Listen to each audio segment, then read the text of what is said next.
ऐसे 90 विभाग थे जिनसे ये डिटेल्स मांगी गई थी। गिने चुने विभाग नहीं, 90 विभाग थे, लेकिन कुछ जो विभाग इंपॉर्टेंट हैं जिनसे ये जानकारी मांगी गई, क्योंकि इनसे आम जनता का राब्ता रहता है, उनसे कहीं ना कहीं काम पड़ते हैं, तो उनकी जानकारी आपको दे देते हैं। देखिए 90 विभागों से मांगी गई थी। इसके अलावा सैनिक कल्याण विभाग, बेसिक शिक्षा विभाग जहां से लोगों का काम अटकता है, ऊर्जा विभाग, ये भी जरूरी है, यहाँ भी पैसों का खेल चल सकता है अगर अधिकारी चाहें, खेल विभाग, कृषि विभाग, महिला कल्याण विभाग, चिकित्सा स्वास्थ्य विभाग, ये जो विभाग थे इनसे ब्यौरा मांगा गया था। औद्योगिक विकास विभाग, राजस्व विभाग और टेक्सटाइल विभाग, इन तमाम विभागों से ब्यौरा मांगा गया। 90 विभाग कुल थे और इन्हीं विभागों में से कई ऐसे विभाग थे जिन्होंने 95% ब्यौरा दिया है और तो कुछ ऐसे हैं जिन्होंने दिया ही नहीं है, कुछ का प्रतिशत का। मैं चलिए जानकारी आपको दे देते हैं, जिक्र हम क्योंकि प्रतिशत का कर रहे हैं तो चलिए आपको बता देते हैं कि इन विभागों के कितने फीसदी कर्मचारी ऐसे हैं जिन्होंने ब्यौरा दिया है और कौन से ऐसे कर्मचारी हैं जिन्होंने ब्यौरा नहीं दिया, अपनी डिटेल फाइल नहीं की, जिसके चलते अब उनके लिए ये उत्सव का जो मौका है, दुर्गा पूजा, थोड़ी फीकी हो सकती है क्योंकि अभी उनकी सैलरी क्रेडिट नहीं हुई है। चलिए सबसे पहले बताएं, उत्तर प्रदेश पुलिस सबसे आगे है इसमें, 99.65% कर्मचारियों ने पूरी जानकारी दे दी है, सबसे आगे है। कृषि विभाग की बात करें तो यहाँ दूसरे नंबर पर है, 99% कर्मचारियों ने जानकारी दे दी है। लोक निर्माण विभाग के भी 98% कर्मचारी ऐसे हैं जिन्होंने पूरी डिटेल्स अपनी फाइल कर दी है। पंचायती राज विभाग के जो कर्मचारी है 95% है, यहाँ पर थोड़ा डिक्लाइन आप देख रहे हैं, यहाँ पर जानकारी नहीं दी गई। इसके अलावा पशुधन विभाग की बात करें, चिकित्सा विभाग की बात करें, शिक्षा विभाग की बात करें, सभी 95% है। 5% कर्मचारी हर विभाग में, इन विभाग में बचते दिखाई दे रहे हैं। जल शक्ति विभाग के 94% कर्मचारी यहाँ पर अपनी जानकारी फाइल कर चुके हैं। तो जिन्होंने डेटा नहीं दिया है उसको लेकर अब सवाल पूछे जा रहे हैं। वहीं कर्मचारी संघ से भी हमने उनका पक्ष जानने की कोशिश की कि क्या वजह रही कि जब अधिकतर विभागों के 95%, 99% कर्मचारी अपनी डिटेल्स फाइल कर दे रहे हैं तो ये 100% आंकड़ा क्यों नहीं पहुंच पा रहा है। उनकी तरफ से क्या सफाई आई है, सुनिए। लगभग लोगों ने फॉर्म भर ही दिया है, अपनी संपत्ति का ब्यौरा दे ही दिया है, क्योंकि कुछ लोग ऐसे बचे कहीं संबद्ध हैं या कहीं कुछ कम पढ़े लिखे हैं, वो जगह भरवाने उनको दिक्कत आ रही है। तो ऐसे कुछ विभाग हैं जहाँ पर बहुत कतिपय लोग 5% बचे होंगे लगभग, जैसे 95 लोगों ने भरी दिया, जैसे पेपर में भी दिया हुआ है। और मैं सरकार से अनुरोध करता, माननीय मुख्यमंत्री से भी अनुरोध करता हूं कि कुछ लोग जो बचे उनको मौका एक दिया जाए और जिससे वो सब भर लेंगे।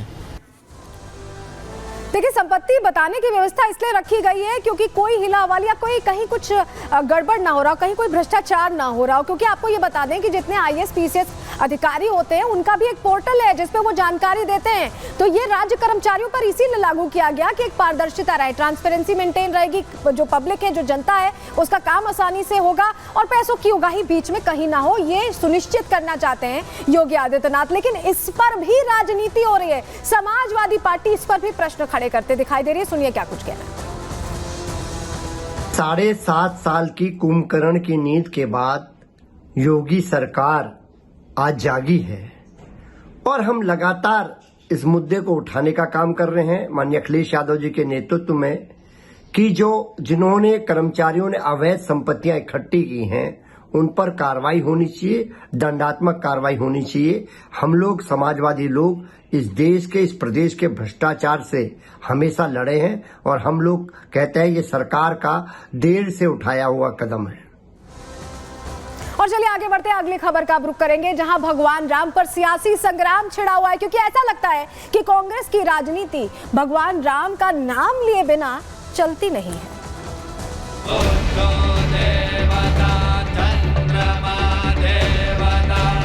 राम फिर से विराजमान हो गए अपने पवित्र जन्मभूमि अयोध्या धाम में। जो दुर्भाग्य से अपने को एक्सीडेंटल हिंदू कहते हैं, वे कैसे इसको बर्दाश्त कर पाएंगे। यही अंतर है राम की संस्कृति पर और रोम की संस्कृति पर। डांस गाना चल रहा है, प्रेस वाले हाय हाय हाय कर रहे हैं। वे कहते हैं तो वहां पे नाच गाना चल रहा था, अरे जिंदगी भर तो यही तुम्हारा खानदान करता रहा।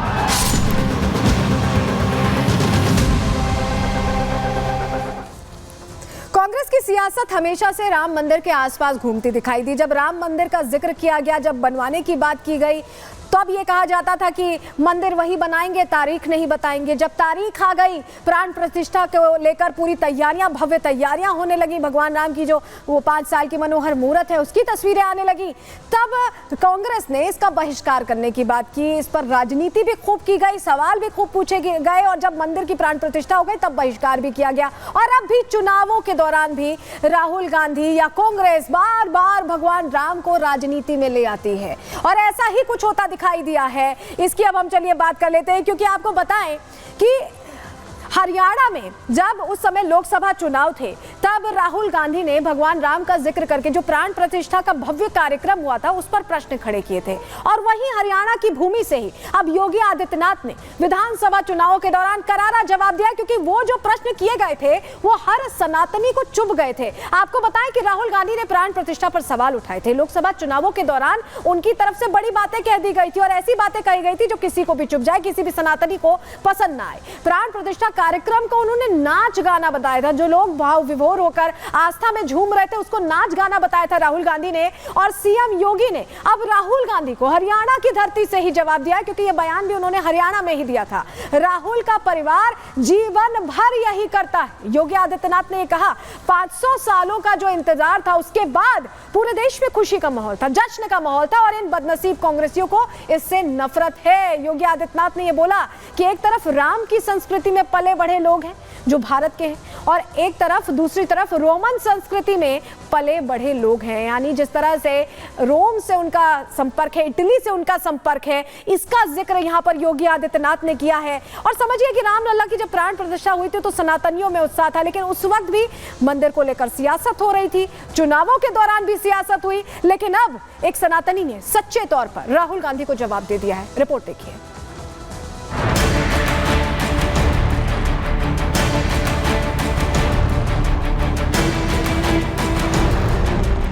उत्तर प्रदेश के मुख्यमंत्री योगी आदित्यनाथ हरियाणा की चुनावी रैलियों में हुंकार भर रहे हैं। योगी कानून व्यवस्था और यूपी मॉडल की मिसाल पेश करने के साथ ही विरोधियों पर हमलावर भी हैं। सीएम योगी हरियाणा की जनता को राम विरोधियों की याद दिला रहे हैं। प्राण प्रतिष्ठा के दौरान किए गए बहिष्कार पर निशाना साध रहे हैं। कांग्रेस ने पहले राम मंदिर प्राण प्रतिष्ठा का बहिष्कार किया और लोकसभा में वोट बैंक साधने के लिए राम का अपमान किया। जिस प्राण प्रतिष्ठा कार्यक्रम से करोड़ों सनातनियों की आस्था जुड़ी थी, उसे राहुल गांधी ने सियासी फायदे के लिए नाच गाने का कार्यक्रम बता दिया। अमिताभ बच्चन को बुला लिया, अदानी को बुला लिया, अंबानी को बुला लिया, किसी एक मजदूर को नहीं आने दिया। आपने किसी बढ़ई को देखा, किसान को देखा, मजदूर को देखा? कोई नहीं। डांस गाना चल रहा है, प्रेस वाले हाय हाय हाय कर रहे हैं, नाच गाना चल रहा है, डांस चल रहा है। लोकसभा चुनावों में राहुल के दिए बयान का हिसाब सीएम योगी ने हरियाणा के विधानसभा चुनाव में बराबर कर दिया। सीएम योगी ने कांग्रेसियों को बदनसीब बताते हुए राम और रोम की संस्कृति का अंतर भी समझा दिया। पूरा देश और पूरी दुनिया अभिभूत है, आनंदित है। रामलला का अयोध्या धाम में फिर से विराजमान होने पर, लेकिन इन बदनसीब कांग्रेसियों को इससे भी नफरत है। यही अंतर है राम की संस्कृति पर और रोम की संस्कृति पर। सीएम योगी ने कांग्रेस पर निशाना साधने के साथ साथ राम मंदिर के लिए अपनी जान न्यौछावर करने वाले राम भक्तों को भी याद किया। राम काज कीन्हे बिनु मोहि कहां विश्राम के संकल्प के साथ 500 वर्षों तक लड़ता रहा, अपने आप को बलिदान करता रहा, लेकिन प्रभु श्री राम की मर्यादा का पालन करते हुए आन मान और शान की रक्षा करने के लिए राम जन्मभूमि मंदिर के लिए निरंतर निरंतर लड़ता रहा, कार्य करता रहा, और परिणाम हमारे सामने है। आज प्रभु राम फिर से विराजमान हो गए अपने पवित्र जन्मभूमि अयोध्या धाम में। रामलला की प्राण प्रतिष्ठा हो चुकी है, सनातनियों में उत्साह है, लेकिन कांग्रेस राम मंदिर पर सियासत करने से बाज नहीं आ रही है। पहले राम मंदिर बनने की तारीख पूछते थे और अब जब राम मंदिर बन गया तो वहां हो रहे उत्सव को नाच गाना बता रहे हैं। ये वही कांग्रेसी हैं जो चुनाव आते ही हिंदुत्व का चोला पहनकर मंदिर मंदिर घूमते हैं। ऐसे एक्सीडेंटल हिंदुओं को सीएम योगी ने आईना दिखाने का काम किया है। जो दुर्भाग्य से अपने को एक्सीडेंटल हिंदू कहते हैं, वे कैसे इसको बर्दाश्त कर पाएंगे। वे कहते हैं कि अयोध्या में जब रामलला का मंदिर का उद्घाटन हो रहा था तो वहां पे नाच गाना चल रहा था। अरे जिंदगी भर तो यही तुम्हारा खानदान करता रहा। राहुल गांधी पर भारत की संस्कृति के अपमान का आरोप लगता रहा है। वही विदेश यात्राओं के दौरान वो जिस तरह से भारत की संवैधानिक संस्थाओं पर सवाल खड़े करते हैं, वो ये बताता है कि कांग्रेस देश हित से ज्यादा परिवार हित पर फोकस कर रही है।